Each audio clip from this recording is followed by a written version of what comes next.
Hello, everyone, and welcome to a very special episode of Motorsport Republica podcast, introducing current Moto3 rider Joel Kelso. Joel, thanks so much, mate. Welcome to the podcast. How are you enjoying your summer down in Melbourne? Yeah, thanks for having me. It's good to be here back in Oz and now down in Melbourne and just enjoying ourselves, taking some time off, which is always good. Obviously, we were flat out through the year, so to have some time off is a good thing. And catch up with the family, all the friends, and yeah, I'm loving it at the moment. So good, man. Congrats on a great season. Your last third of the season was phenomenal. How do you think that came about? Do you think just confidence in the bike, no injuries, that sort of thing? Last 5 rounds of the season at 3 top 10s. Obviously, that podium in Australia. Just one with the bike. Yeah, it's just one of the things. Like we stopped being injured as well, which is super important. Like as in, I didn't really think I was infecting me or anything like that, but just riding with that uncomfortable, feeling, when you're riding, knowing that when you crash, you're going to have, more problems, more issues. So I think that also just helps when you just, had a peace of mind with your body and feeling good with yourself again. And then obviously you got to click with the bike. Obviously the podium in Australia helped as well with the confidence and all that sort of stuff. So yeah, it just kind of just clicked on that second half of the year from pretty much India onwards. We just started feeling good, and then the flow just came in, and then we got a couple of top tens, the podium, and then just followed up with more top tens, fighting in that front group for another podium. Yeah, also made me hungry for another podium, so then we'll chasing that. So, what was your pathway coming from? You were born in Darwin, born in Queensland. So, what was your pathway going to? Did you start in Australia racing bikes when you were early, and then going to Europe? What was the pathway into motorbikes? Yeah, so I born in Queensland. Grew up racing like flat track and dirt track with Husqvarna. Good friend of mine, Paul Feeney, that chucked us on the bike there, and we were racing for him for many many years, and then after being really really successful at the flat track and dirt track scene, which was really the pathway for my career, that I knew I wanted to be a motorcycle racer and be the best that I can be, and then things happened and I ended up trying the road racing scene. I loved it and just clicked from there outwards, and then yeah, just took off. I mean, it's one of the things that you make it in a short story, but then there's so many years behind it. But it's a long road to get where we are now, that's for sure. But like, I mean, I posted a doco actually that I filmed when I was probably about 14 years old or 15. No, about 14 years old in Melbourne when we were doing riding and stuff like that. They did a documentary on me, and it was super cool to see because like I was like a little tucker running around, just like living the dream, and they're filming it, and like on there it was like, oh, so where do you dream to be? I was like, oh, of course I dream to be in the MotoGP paddock and winning races and getting podiums and be a world champion. And then I was looking at it, it came up on like a news feed, and it was like 6 years ago or whatever it was, and now to be actually in the paddock, getting a podium. Okay, we haven't got the world championship just yet. We're trying to chase after that, but it's just cool to look back where you come from as well, because sometimes you lose track of that. You think, gee whiz, the hard days is hard and they're long, and like when I got injured, obviously it's crap. Like you just you're suffering and stuff like that. But then when you look back at it and say, I dreamt to be here. Even if I was injured, I dreamt to be in this paddock, even if I'm walking around on a crutch. So then you got to look back sometimes and look at how far you've come and what you actually wanted when you're a kid, and then you realize that you already got that. So you just got to live with the moment and actually enjoy the moment. And obviously now I try to set other goals, which is be a world champion, and step up to that MotoGP one day. So this year, going into 2024 to a new team, Boa Motorsport. How did that come about? We spoke briefly before the podcast on it was looking pretty scarce for rides for this year, and was it something that obviously you were desperate to race for one more year and to get that win and to get that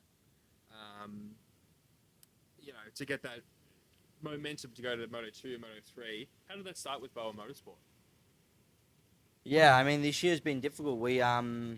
Yeah, like first it all started with injury because in the MotoGP paddock you got to get results in that first, I think probably around 8 races, 7 to 8 races. Otherwise you find yourself outside the paddock. Simple as that. They have a deadline when you need to sign, and by that point I only did one race in Portimao, which okay I got the front row, so I had the pace, and then I finished I think like ninth or something like that, but I was like half a second from the first. Then with that accident I missed 2 other rounds, came back and harassed me. I couldn't even play finish a race, so I wasn't technically there. So 3 rounds. Then at the fifth round we were at in France, I got a top 10 there, but we also was suffering so much from injury, which started to cause a problem with. We had a lot of problem with like vibration chatter on the front of the bike, but it was coming from the injury, not being able to use the body how I wanted to use it, and that caused just a lot of trouble. And like we were fast for a couple laps, but you couldn't sustain that because like you just weren't feeling comfortable. So you can't ride around 20 laps trying to beat people best in the world, without a good feeling. So, yeah, it was difficult. And then by then we just were looking for a ride, but there was nothing. There was already talks going around, but I really haven't done anything. Didn't results because I didn't ride a bike.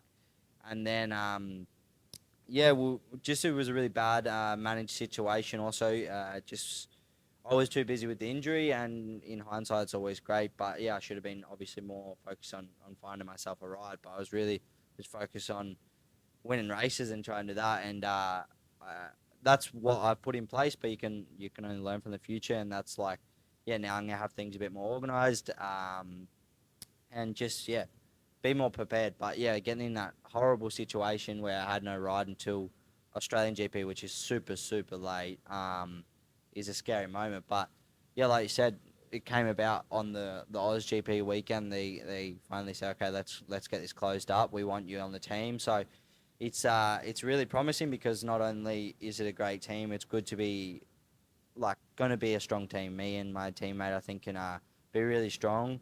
Both of us are fast. Both of us got a podium this year.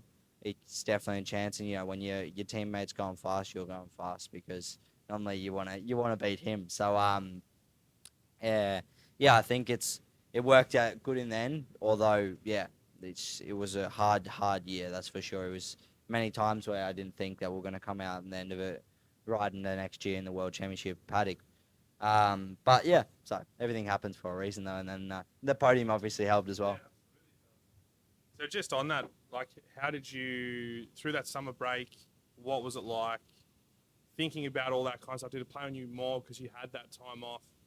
And I guess moving on from that, kind of a bit of a silver lining being able to announce at your home race that you've still got a ride next year in front of the home crowd and everyone back behind you.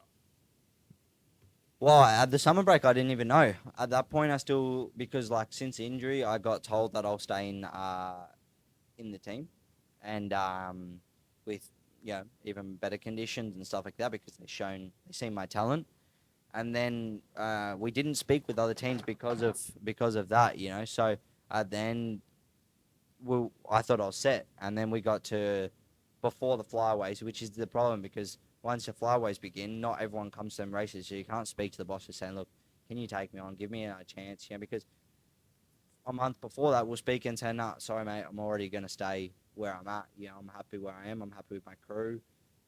We just need to work on a few things internally that would have made everything perfect and would have continued and done results and fight for the championship, like that was the goal.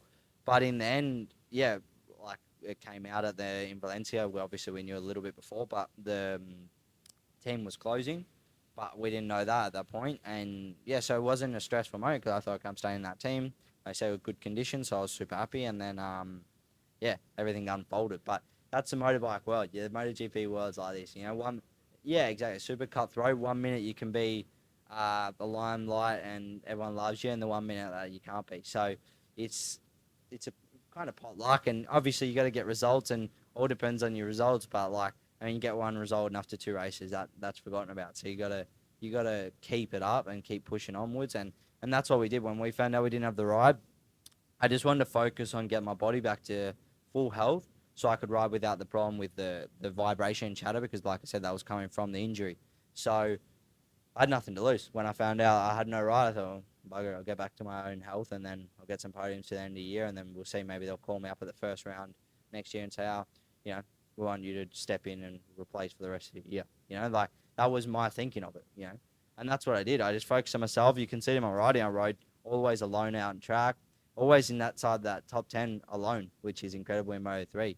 And teams were seeing that, but at the end I wasn't getting it in the races because I just couldn't with the physical side. And then in India, I started to feel really good. We were doing really, really good. It bucketed down with rain in qualifying. Didn't do a good qualifying, but we weren't really stressed because we had really good race pace and we were actually feeling good on the bike, fit again.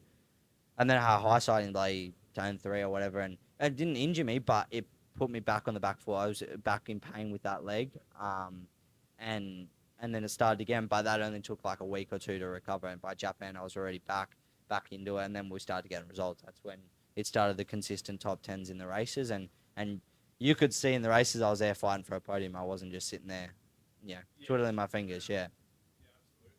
So just on that as well, you touched on sort of coming back from that injury. What's your training like? What's your preparation like? And what's the coming back from injury? What's your like rehab like? I guess would be one of the bigger questions. Like personally, I know it's not easy, but like you said, having a high side after coming back from an injury must take a lot of like mental strength to sort of just look past it or build through it. Yeah, exactly that. It's like looking at it hindsight, I shouldn't have came back so early. I shouldn't have came back in Jerez. It was like 2.5 weeks later after the broken leg. I've had surgery and I'm back on a bike. Like, it's unbelievable how fast the turnaround was. And it was too early because it just didn't heal fast enough because, I was just too busy riding a bike and mucking around, So we did really good recovery in them 2 weeks, but then, like, in 2 weeks, your bone don't even start to produce, like, the bone marrow to start to heal your bone. Like, it takes, minimum 3 to 4 weeks to start that. So I didn't even start to have any healing process, really. And that was probably the first mistake. And after that, I was racing. In MotoGP, you ride every weekend. So it didn't matter what I did. I couldn't really do anything else. I was obviously at the Clinic Mobile, which is a MotoGP physios, every day, every session. That's the other thing. Like, as in, not only about the injury, I'm spending, 5 hours a day at the clinic and trying to ride a motorbike. Like, I'd rather be, chilled out with the team, looking over data, how I can go faster, what I'm doing wrong, what can we work on with the bike. But I couldn't. I had to be at the clinic doing treatment on my foot because that was the biggest issue. Yeah. So there was just heaps of issues inside, and I had to pick which one was going to be more important. And at that point was the injury. But it just put us on the back foot all year, honestly, mate. And until, just before Australia and Japan, Thailand, I felt great, which was good, and we showed we had the speed from then on outwards. So what we want to ask as well is, again, just sort of more on that mental side, you've changed 3 teams in the space of 3-4 years. What's that like you just touched on it a bit earlier, but that must really weigh on you when, like you said, you're not sure what's going to happen, what am I going to do next? Like, what's that thought process? And then what are you thinking is your next move on the off chance that nothing comes up? Yeah, I mean, it's never the best situation. I don't like to move teams. Like, I prefer to try to stay and work with the same crew. Like I said, that was the plan, but things don't go to plan, especially not in the motorbike world. So you just go do what you got in front of you. And like I said, I'm super happy to join Bowen Motorsport, but the thing is, like, I didn't want to change because I don't want more changes. I want to be consistent, and the plan was to fight for the championship. Don't get me wrong, I think definitely I can do that in Bowen, and I think that we will. We've got everything set up in a good place now. We've got good training set up that we're starting to get into in a week's time. So we'll head back over and get into that. I think that will really, really help. And at the moment we just got to look at what the future holds. I think now I'm going to focus more on just the race per race, get them podiums and let the results do the talking, and pretty much that's my goal at this point. That's awesome, man. We're going to be rooting for you this year. It's going to be it's going to add another element to watching the races. So we're excited. What is a typical race weekend for you? Are you getting to the track on a Wednesday or a Thursday? You're doing a walk of the track. Just talk us through a whole weekend if you can. Yeah, so all different. Obviously, the flyaway races, we get there probably on a Tuesday. Then we muck around, go look around the sites, roll buggies or whatever you do kind of thing. Depends where you are. Or even take scooters. I believe in Indonesia, we took scooters and did like super enduro on the scooters. That was good fun. But yeah, so just muck around really. And then Wednesday, get to the track, do maybe a walk of the track. Thursday, go there and do the setup planning of the weekend. What our strategy is going to be, what the goal can be, and then obviously go from there. And then you obviously got to change your goal and all that sort of stuff, but you got to have your planning in place. Just communicate with all the boys, know what the tire planning is, and then obviously the rest of the weekend is physio at the clinic, mobile, which is the MotoGP physios, and then ride motorbikes. This year was massive because in the factory team, which is great, is there's a lot of media, a lot of commitments we have. We got to do the signings, you got to do the interviews, you got to do the there's so much stuff behind the scenes. You got to meet with the sponsors. A team doesn't just have one sponsor. They have many sponsors that you need to inform about your season as it is. And so you got that. Also, probably like in the flyaway race, a lot of my sponsors come, which is really, really nice.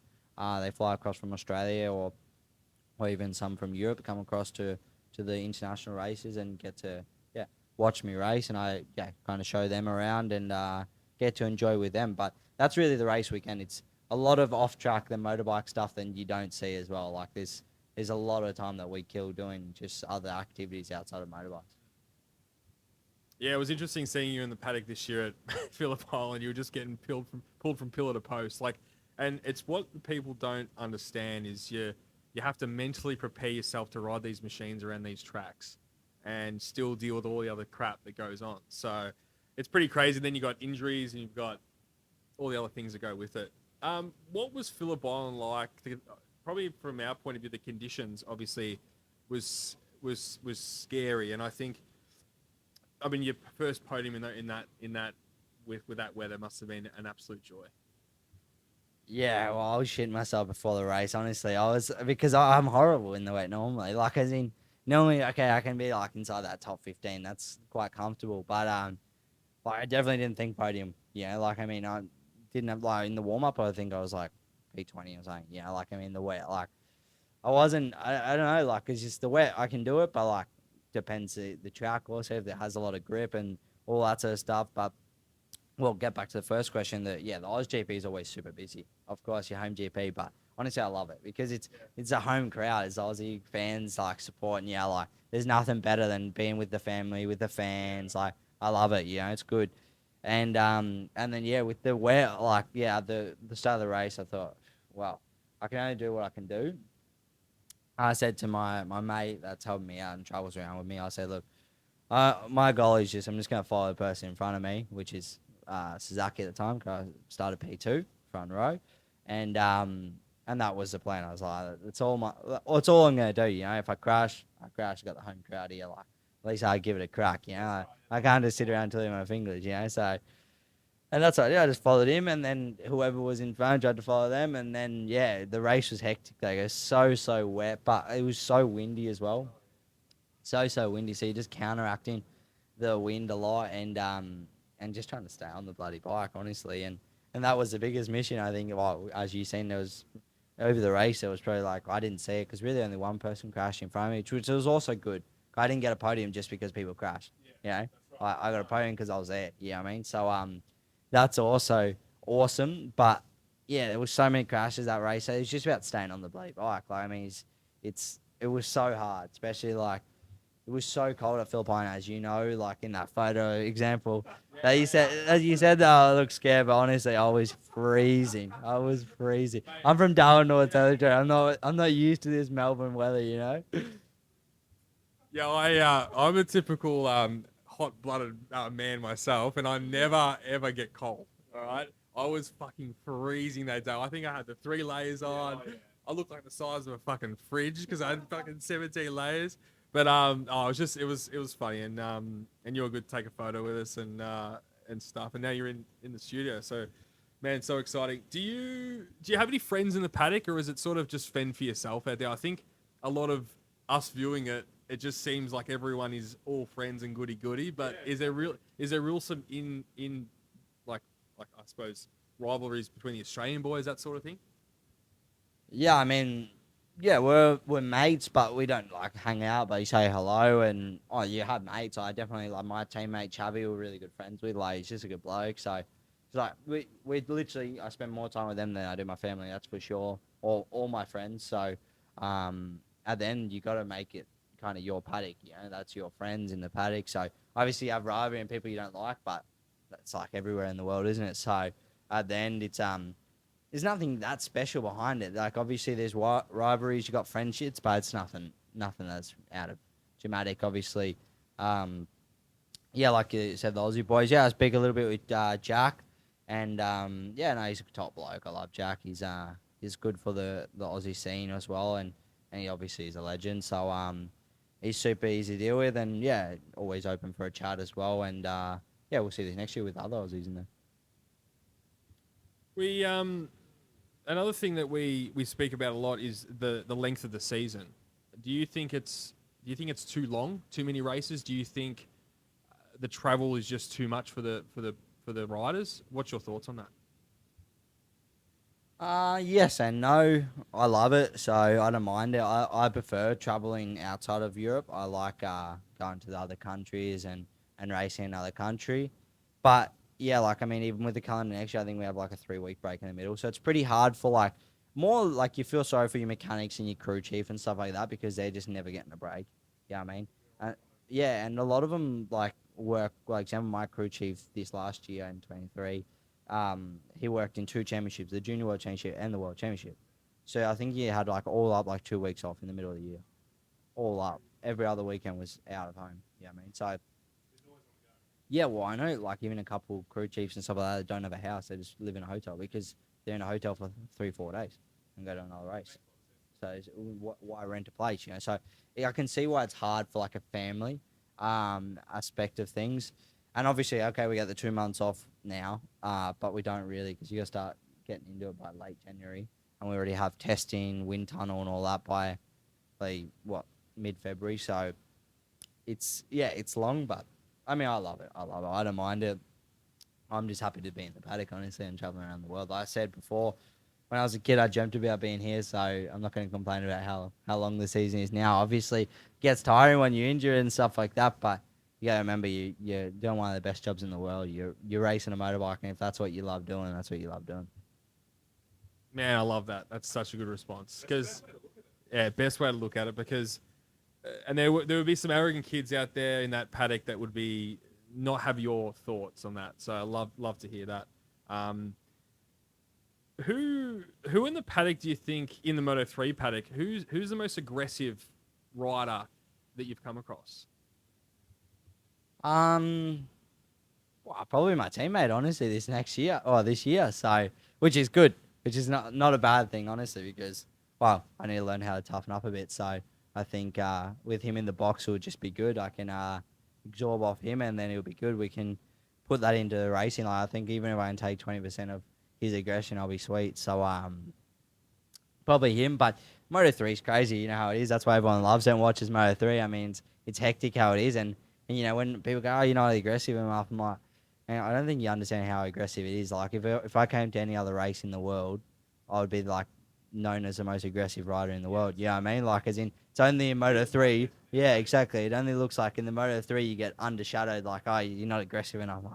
And a lot of people say that, but if I came back and raced here, I'd just be, you know, they'd probably stop me from racing, you know, it's that aggressive. Like, that's how they are in the Moto3. And you just got to get used to it, and that's why I am. But I was speaking with a mate the other day, and, like, the thing is I didn't have much time to learn because like, unfortunately, to touch on it again, I've had so many injuries that I've missed so much of it. You know what I mean? Like, I probably only spent all up maybe like 8 to 10 races, which is literally half the time World Championship.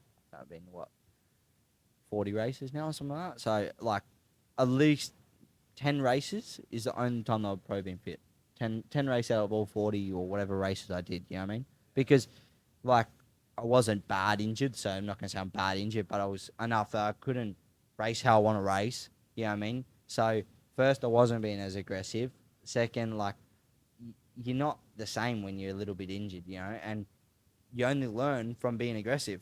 You know what I mean? So if I was only aggressive for 10 races in my 40 race career in World Championship, it's hard. I've only learned from 10 races.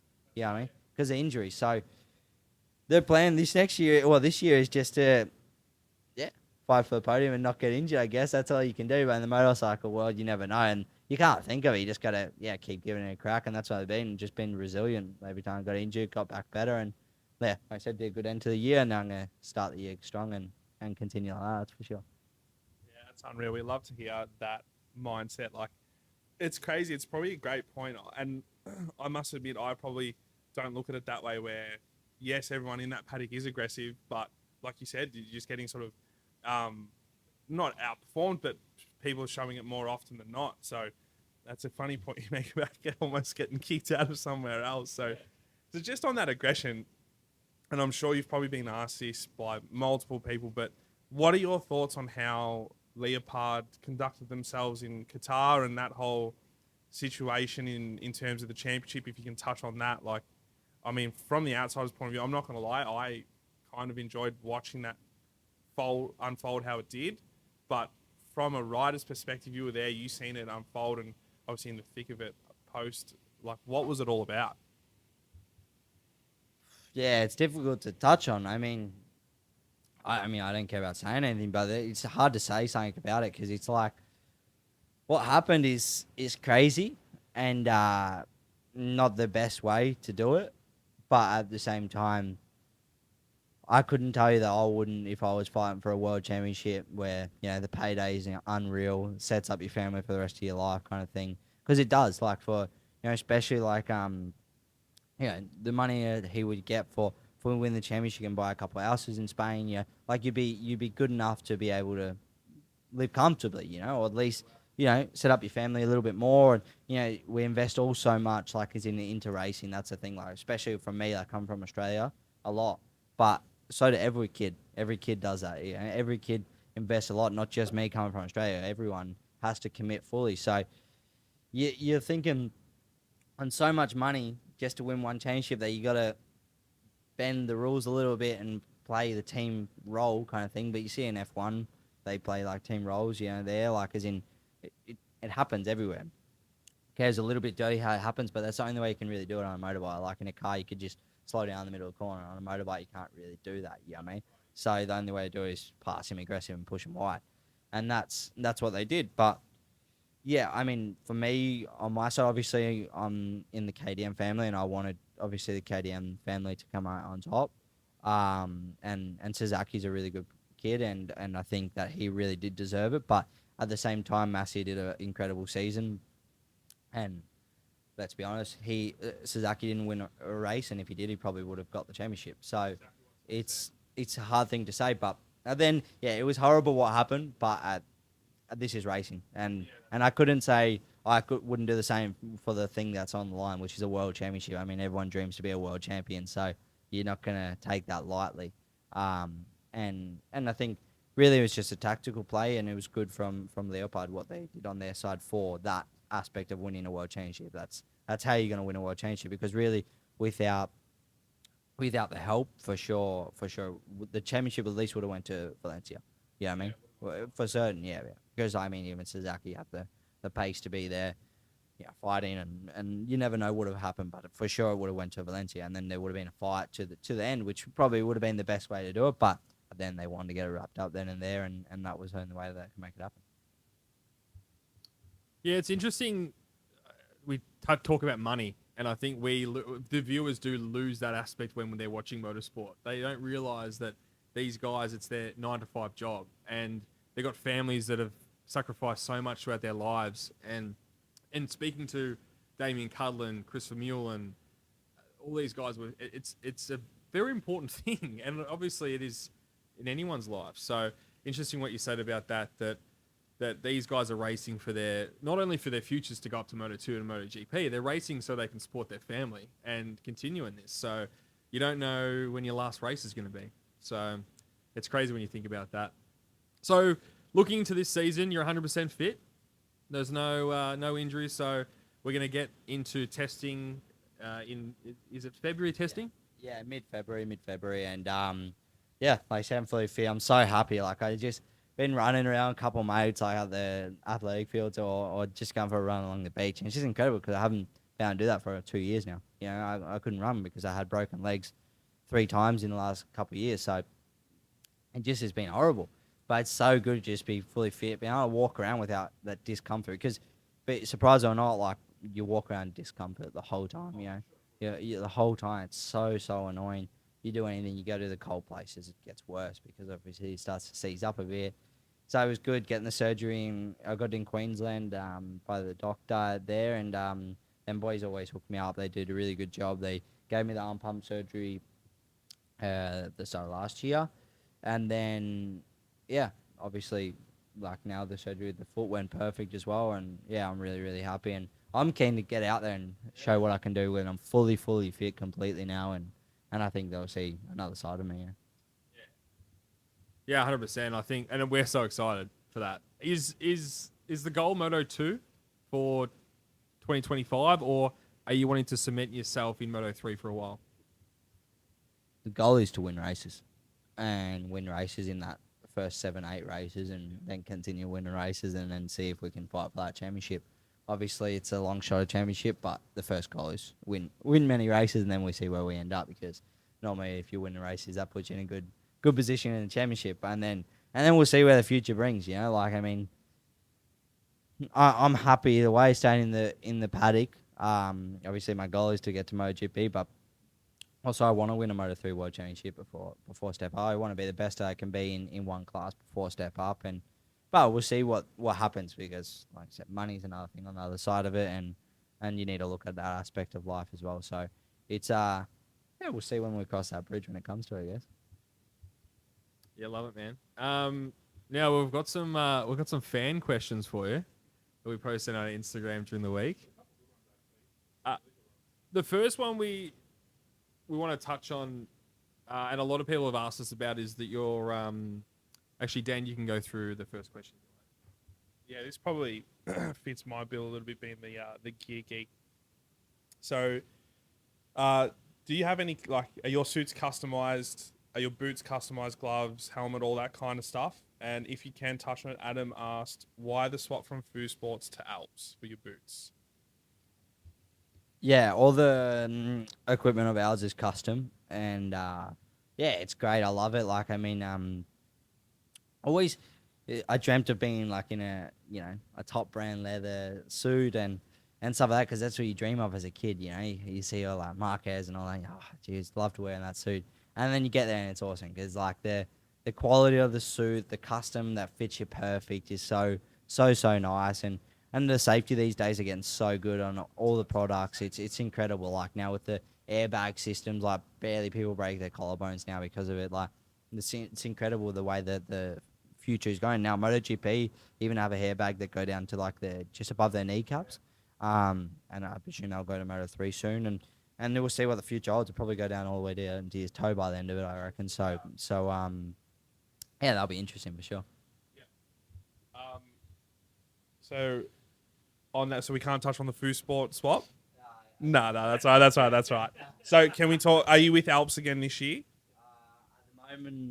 At the moment, I'm waiting to do the contract still. Everyone was off over Christmas and New Year's, and since we got the ride done late, it was everything run a bit late. But yeah, I think I'm proud to say that I'll stay with Alps in at least boots and gloves, and then for the leathers, it's unconfirmed exactly where we are going to be now.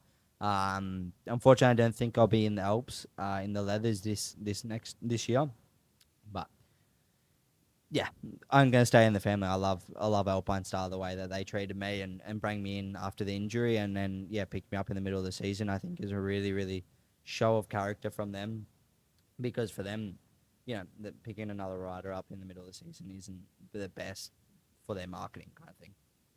Yeah, it's a tough thing, but I'll tell you what, they bloody do it right, and they're great at what they do. Alpine Stars, like, they're at the top of the game for a reason. I think they had they had everyone this year in the GP paddock at least for champions. So, I mean, yeah, definitely a great brand to be a part of. So, that's dope.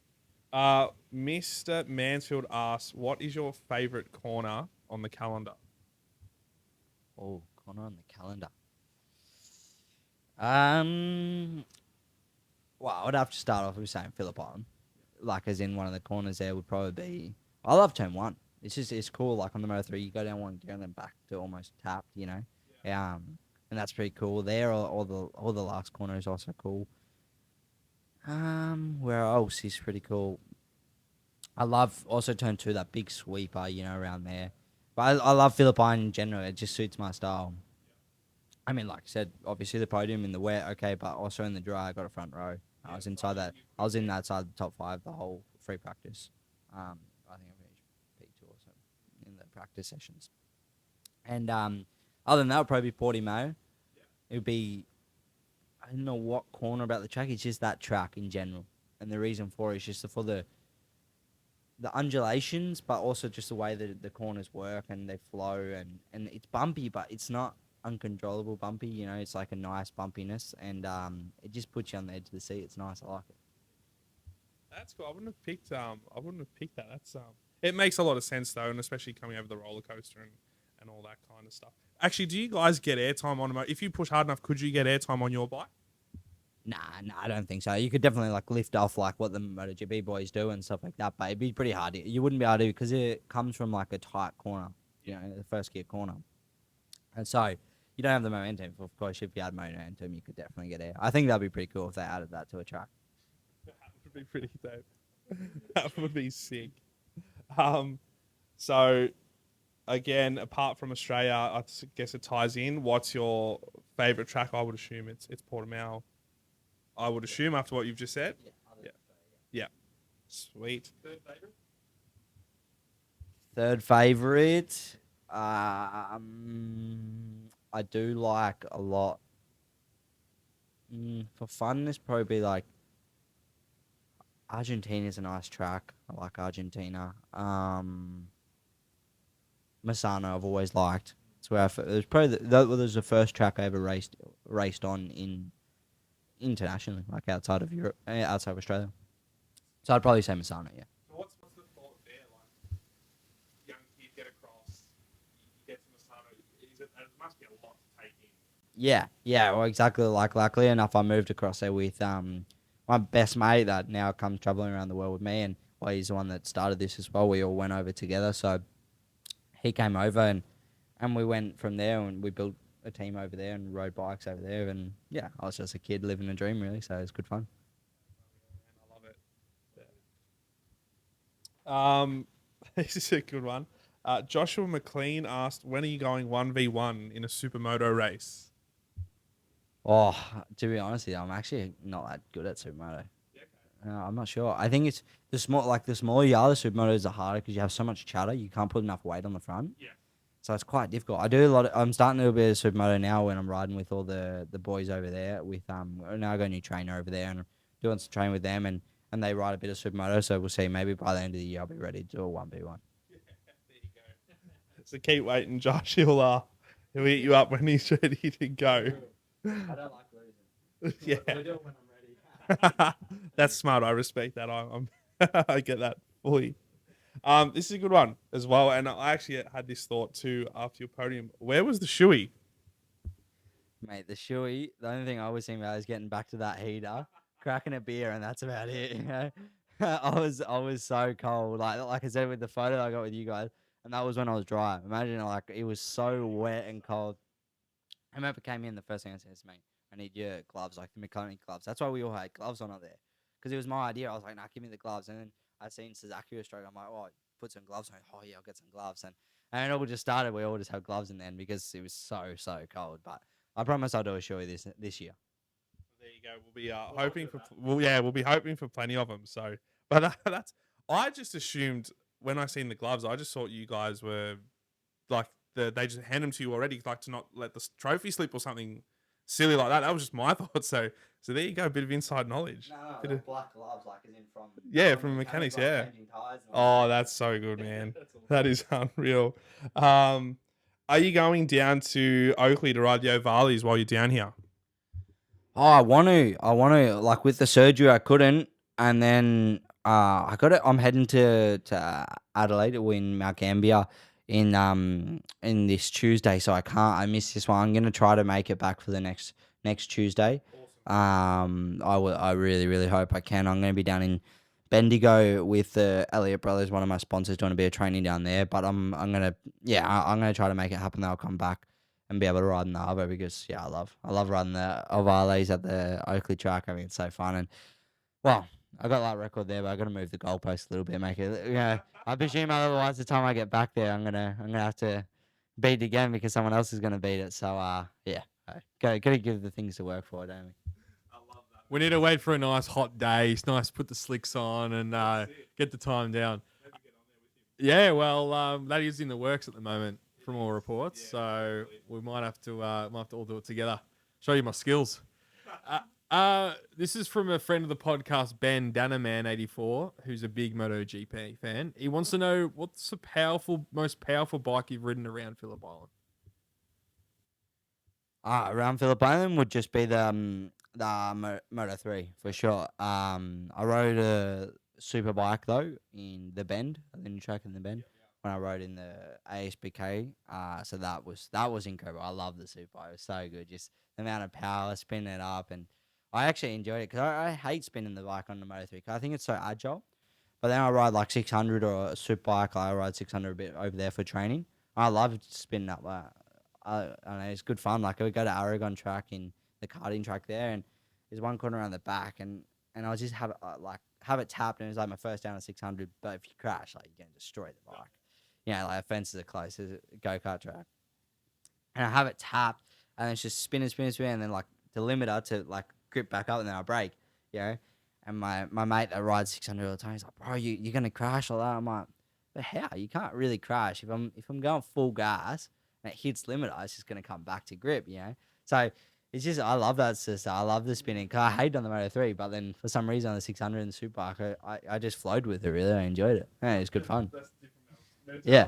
It's strange, but I know. Because normally I hate it, but I got on there and it was spinning up and I didn't really even notice I was spinning. And then I was like, oh, I'm having fun. I'm leaving like black lines everywhere. So I'm like, oh, this is sick. And I'm like trying even harder to spin it. And I had a couple moments and I'm like, oh, that wasn't too bad. Like the moments you can catch them because they're production bikes. So it's a lot like more like knowledge that it's going to happen. Like, it tells you before it's going to happen. The Moto3, you don't have that. The Moto3, you crash pretty much straight away unless you're like really lucky and you catch it. But because it's so agile, they're GP bikes, so they're agile.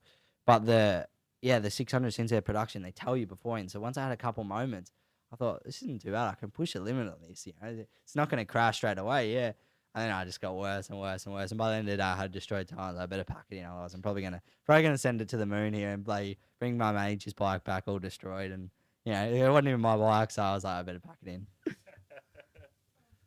in. We have another question. So Joel Kelso, world champion in Moto3 this year, we're calling it.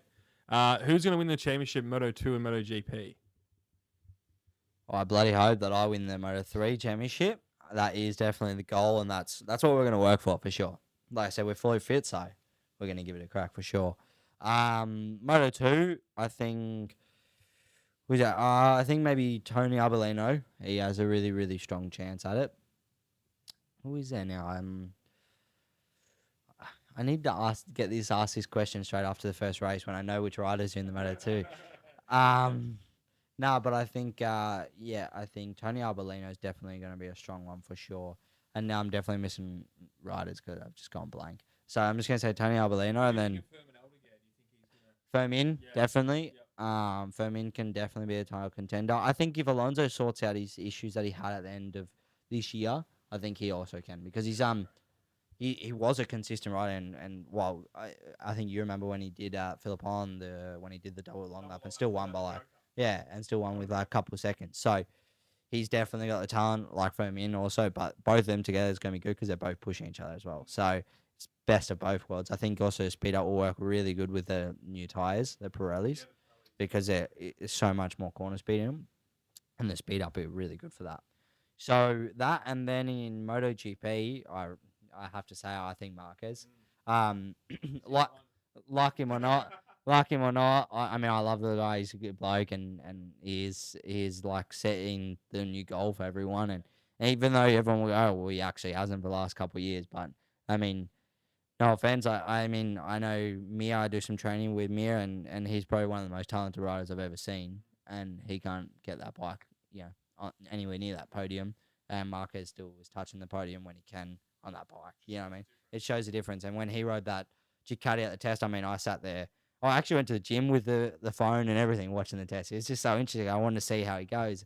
And he was just so fast, but without risking anything. Like, he literally looked like he was riding around, having his breakfast, having a coffee. Like, he didn't even look like he was pushing compared to what he is like on the Honda. And he still almost went top, and he went way faster than when he went on the Honda. He was first time on the bike. He's been riding another brand for ever since he got to MotoGP, obviously. And I think he'll just be super, super strong. I hope that Jack has a really good year. I hope now with the KTM are a really, really good brand as well. They're always like finding new ways. They're really good at developing, and they're really good to work with as well. And I think Jack, well, he showed in Valencia. Okay, he crashed, but he had to have a crack. Especially with all the issues he was having. He was having similar issues, just fading in the race, but he had his own issues. I think it was tyre wear. I can't remember. I seen him say something about that. And everyone was so hard on him about it. But it's like, we're out there doing our best. So it's not like he just purposely drops off. Same with me with injury. So I have to defend him in that aspect. I didn't really like seeing that because I think that he is actually a top bloke, and I think that he has the potential. So. He's shown he's got the potential for sure. Even in Moto3, MotoGP, what he did in Ducati. So now in the KTM, hopefully he can just flow with it. I think this is the first year as well in the KTM for him. So hopefully now with this second year in his belt, he can really perform. I don't know if he'll fight for the championship, but at least be up there fighting, do good races, and put the Aussie flag out there even more for us, I guess. Yeah, it's what we want to see. Like, we love him so much, and I guess we probably hang a little bit of shit on him at times as well. Like, I'm definitely guilty of it. Like, is it something in his riding style though that causes that tyre wear probably a little bit more than others, or is it just, is he pushing too hard from the outset? Like, what do you think it could be? No idea. I don't really like to have an opinion on things if I don't. Well, first, if I haven't ridden the bike, Yeah. So I can't say. I did one race weekend on a Superbike as well, and the tyre wear was incredible. Like, it's another level. I have no idea about tyre wear. When you're talking about a Moto3 to a Superbike even, when I rode the Superbike, it was incredible how different you felt the tyre after 4 laps. So, I don't know, there's, like, everyone has an opinion, like, that's fine, but it's hard to say what his issue is with the tyre wear, but he'll figure it out. He's, like I say, he's a good bloke, he's talented enough, and he'll put it to bed soon. And it was like me. Everyone was asking questions about me. Everyone was saying, hanging shit about that I'm losing off. Even like, close people think, like, fitness is now. Well, it's not really fitness. Is the leg like was going like numb, or it would like bounce up and down my leg because the muscle wasn't working properly. But just little stuff like that. No one actually knows. But this guy wasn't fit enough. Well, it was not true. I wasn't actually physically fit enough. Just the leg wasn't fit enough. Like, the leg couldn't sustain the effort for that long.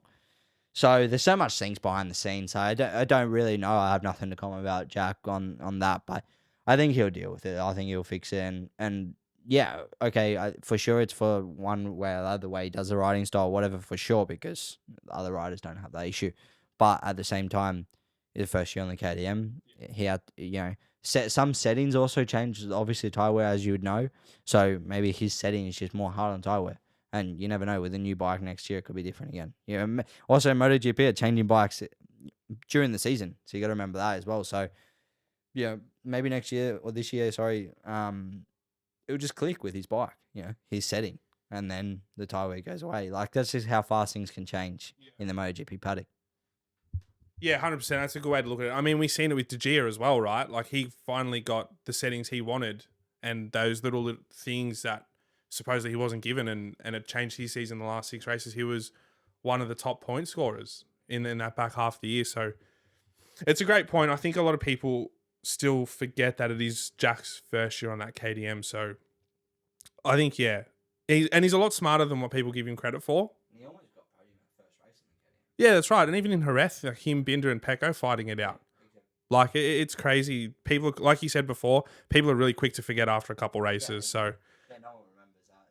Fighting for front rows and all sorts, and also, obviously fighting for a podium. He got a couple podiums, didn't he, this year in the sprint races? It doesn't matter. It's still a race. Okay, maybe it wasn't a long distance race, but first year on KTM and getting podiums. Okay, they expect more from him because he's been there many years, but then different bike, different things. So it's another playing field at the same time. Yeah, absolutely. I think you're 100% right. And, as we touched on, we love him. So we can, we're going to be rooting for him. And hopefully he's back up there. And like you said, we see that Australian flag more prevalent in all forms of racing this year because, as Tom touched on a bit earlier, there are a few more around with Jacob Rulstone coming into Moto3 and Senna Agis going into Moto2 as well. So fingers crossed as, that flag's flying pretty much every weekend for us. So it'll be interesting once it comes through. And just touching on those guys, like what are your thoughts on the pathway now going into racing overseas and stuff like that from where you came from to what the younger kids have access to now? Tech, different coaching, different sort of learning pathways, the Ovalis, Oceania Junior Cup. What are your thoughts on all that? Well, definitely. There's so much more opportunity now. It's still always going to be so difficult to race in World Championship. There's not many of us that make it to the top step. So to even make it there, like Jacob and Sana now coming up, it's incredible that they even made it there. So at the end, it doesn't matter, if there's more easier pathways or not. It's still a mission to get to even get in the paddock. But it's awesome. Like now, even with my mate Wayne Maxwell, doing the Ovales, that's awesome for the kids. He's great, of course, and he has a lot of knowledge as well. And I think that will be awesome for the kids. I think that'll probably be the biggest thing. Obviously with the Ocean Junior Rookie Cup, here in ASPK is good. And now the pathway is getting bigger as well because there's more of us. Like even when I did it, then all of a sudden there was more of us are going over there. When I went over there, there was only currently one, and that was Billy at the time. So that's cool to see. You know what I mean? Like as in, now there's more of a pathway because there's all of us that just went through it. So now there's going to be even more rookies going there. You know what I mean? So it makes it easier, but it's still so difficult to make it. That's the thing. It's always going to be though because that's the way the sport is. It's like anything though. It's like footy. No matter if you had the best facilities in the world, you still got to play the best in the world. You still got to beat the best in the world to make it to where you're the best. So no matter how much facility, money or whatever you have, it doesn't make it any more easy. You kind of just it might make things a little bit more pleasant, but at the end it's still the same pathway you got to go. Yeah, so you still get there. I think this country, we do an amazing job for our population, like in the world of sport. I mean, it is amazing where we can travel. Even the cricket, we're probably the best team in the world. We've got probably how many world champions? MotoGP world champions? Yeah. MotoGP used to be full of. It was full, yeah. So- guys like Daryl Beattie competing. Like there was a lot of people in there. Kevin McGee, Damo. Yeah. We do an amazing job, and the young kids are just, the pathways need to be better, and they need to be the best they can because to get to. Did you go to Europe when you first started riding? Like how did you go about that? Yeah, well, first touch on the facilities are great here. I think the biggest issue in my opinion is that we can't ride enough here in Oz. You can ride flat track and motocross every day because that's the primary sport in Australia.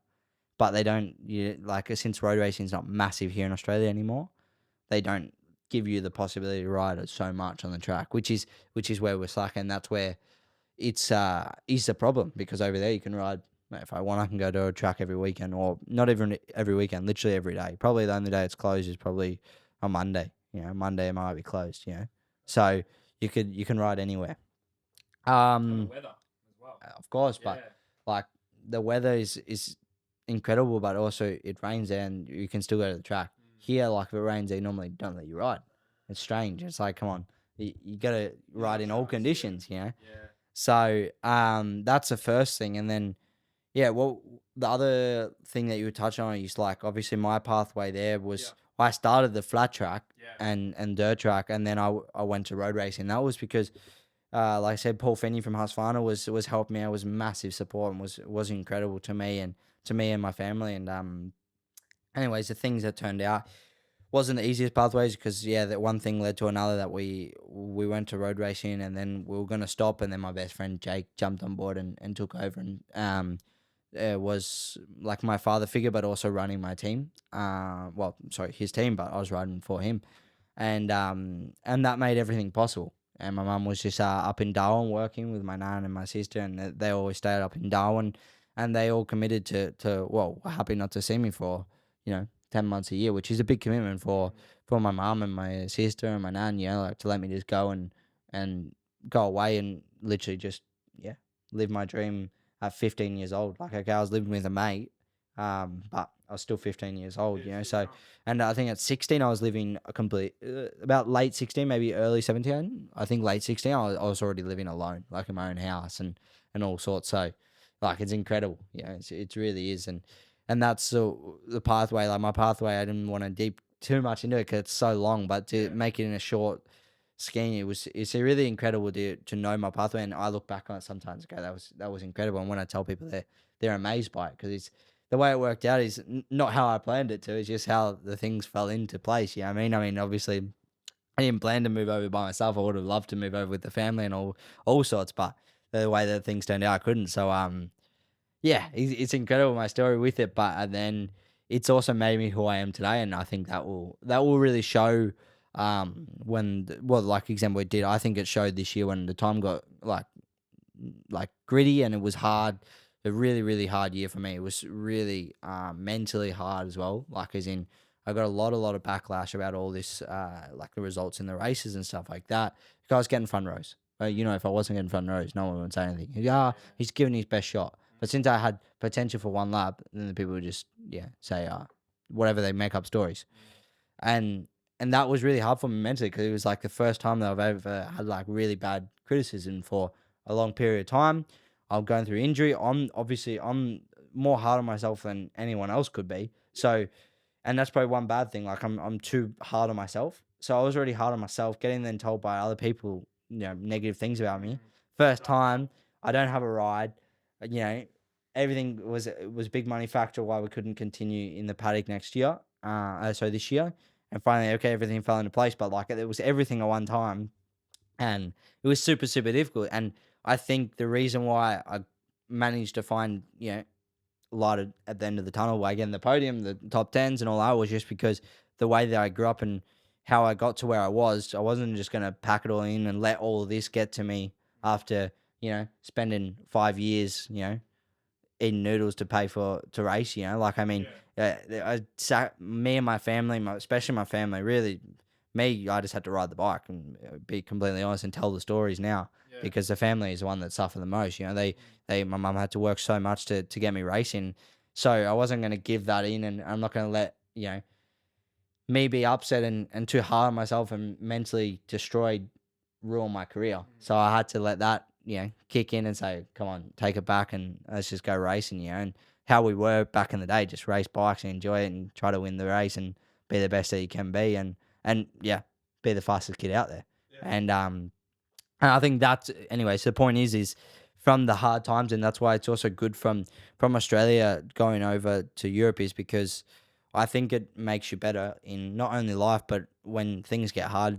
You can always see the light at the end of the tunnel, and that's why I think Jack will turn things around because he's had similar it's a very hard pathway to world championships. So now the times are hard, and I'm sure he'll find his way out of it. Man, your attitude's amazing. It really is. Yeah, like that was.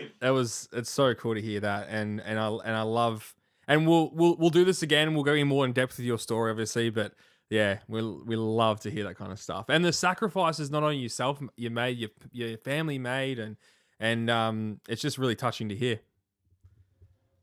Yeah, absolutely. I got a question for you. Why 66? No reason. I had number 6 when I was in flat track and dirt track, and then I couldn't have 6 anymore because someone else had 6, so I put 66. Double it. Yeah. Cool. So there's nothing really special behind it. I wish I could tell you. I should make up a story, shouldn't I? All right. I caught like 6 crocodiles saying to start to run with that story, saying that I'm sure the Europeans will believe it. So 100%. Yeah, it's like, see that scar? Yeah, that's from a crocodile fight. Yeah. One of them just got me at the end. Oh, oh man, that's so good. That is so funny. Yeah, I mean, geez, that's pretty much it for me, man. Like Tom said, we definitely got to catch up again and dive back into it and maybe do like a mid-season thing next time you're back down here or just before the island. So We'll have to travel. yeah, we're happy to travel. Yeah. Don't tell James, you know. Like, and for those wondering, we've kicked him off the pod. We've had enough of him. So it's just Tom and I from here on in. We're cutting costs. No, I think definitely we'll try to catch up and deep into it, and hopefully I can bring good news in the next time we speak, and hopefully the results are incredible, and and then we'll try to catch up. Like I said, we're speaking before, it's like we'll see if we can do something in Phillip Island weekend, something like that. That'd be pretty cool. Get a good location. Yeah, definitely a good location. Or whatever. We'll do it on the beach if we had to. Oh man, absolutely, we'll make it work. We'll try to get up Pinos and see if we can get them to help us out. Get them to sponsor their podcast. I reckon Rosa will hit her up. She can deliver the pizzas to the podcast. Oh, 100%. Get a couple of waiters happening, a couple of bottles of vino. It's all good. Did you want to shout out any of your sponsors, mate, or plug your channels, your webpage and all that? Feel free. We'll clip it in all here for you as well. Yeah, well, I don't want to list off all the sponsors. I don't want to hold you forever, but because I have some amazing supporters but not even that. There's so many people behind the scenes that help, but that we don't even want to mention. So I can just say thank you to all my sponsors that made it possible and that are making it possible I go racing this year, because we are definitely racing this year for them. So that's another thing. Like, you have the sacrifice from your sponsors as well, you know. And they take a massive commitment for me, you know, to race this year. So, I really hope to make them proud and everyone proud. So, I just can't thank them enough. And obviously, let's all I can say is follow me obviously on all the socials, and we'll catch up at the AusGP. Where do we find your merch? Because your merch is really cool. We really like it. Yeah. So jump online. You'll put the link on you. And then get yourself some merch, and hope to see everyone wearing the merch at the Phillip Island. It did really, really well at Phillip Island, so I was really happy to see. It was just cool to see like little kids as well with the merch on, and can I have this autograph of it? And it's awesome to sign an autograph for something that is actually your image, you know. So I love that, and that was special about the Phillip Island because it was the first time we could do it. The only thing that people can't, I think your merchandise isn't here. I'm like, I was pretty sure it's there. Anyways, I went and checked, and I snuck over there and checked. And it's completely sold out, so which is awesome. It's unbelievable. So, and they obviously weren't expecting that many people to buy it, so there wasn't enough stock. So, don't worry, I've G'd them up for next year to make sure that they're all ready to have enough stock for you all. I love it. We might have to do a sneaky Republica cross Kelso collaboration. You know, get it happening. That's absolutely unreal. Joel, you are a legend. Thank you so much for your patience. We won't. So this is take 2. Technically, we had as always, it wouldn't be a Motorsport Republica podcast without a technical issue. So, and Luke would also be happy to know that we've updated our audio recording equipment. So Luke, we'll be in contact. We'll get you back on.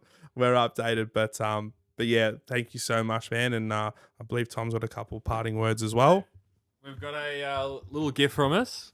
So just a thank you from us for coming on. So we special thanks to Stacey from HJC for organising us another helmet for one of our special guests. So add that to the collection. Thank you so much. That's awesome. And I can hang that up. I'll have to try to hook you up with a helmet. Yeah, that'll be sick. And then Dan's got a little t-shirt for you. Appreciate that, boys. Hopefully you can fit in the luggage on the way back to Spain, man. For sure. Thank you. Cool. All right. Beautiful. Joel, thanks, man. Appreciate it. Thanks, mate. Thanks for all your patience. We'll see you next week, guys. Thank you.